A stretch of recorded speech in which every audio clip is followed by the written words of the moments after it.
Unfortunately, we don't know either of those because they are both dependent on the very unknown force that we're trying to calculate.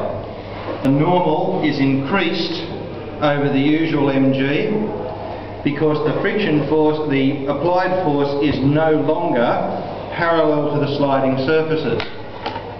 And because it's acting at an angle through the sliding surfaces, it is pushing both with a horizontal component and with a vertical component. Now, in fact, what we will find out eventually, and you can check on this, the horizontal component of this force will be equal and opposite to the frictional force that's built up. And you can check your numbers afterwards to see that that's happening, but that's what will happen. So we don't know what n is, and we don't know what f is, and we don't know what this one is because they are all interrelated. So that's our problem.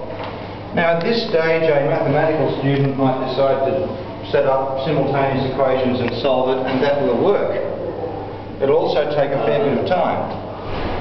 So we're going to go back to what I showed you yesterday, and what we're going to say is that even though we don't know what that and that are, because we know that the coefficient of friction between them, and by the way, you all are happy with the fact that sliding will occur down here, because up here you have a coefficient of 0.55, which means you need a bigger force to get the drawers to slide on the mat than you do to get the mat to slide on the floor. And what will happen here is that as soon as you build up enough force to slide on the floor, you won't get any more force pushing the drawers across the mat. It'll turn into movement. Okay, so is everyone happy that sliding will occur at the lowest coefficient of friction?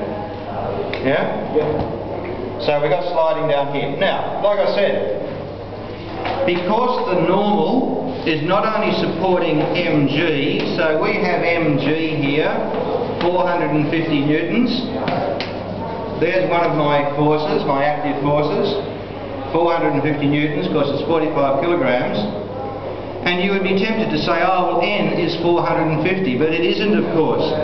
Because as soon as you press with F, you are pushing down on the drawers, and therefore you are pushing them harder into the floor, and therefore N will push back to match that. So N will actually be 450 plus this vertical component of F. Finn, you happy with that? Yep. Don't drift off on me. You've gone to the trouble of being here, and that's good on you. So let's make sure we make it worthwhile. Alright? Yep. So N will be 450 plus this vertical component. They're all unknowns. But the one known that I have, if I've been listening to my teacher, is that F, F and N together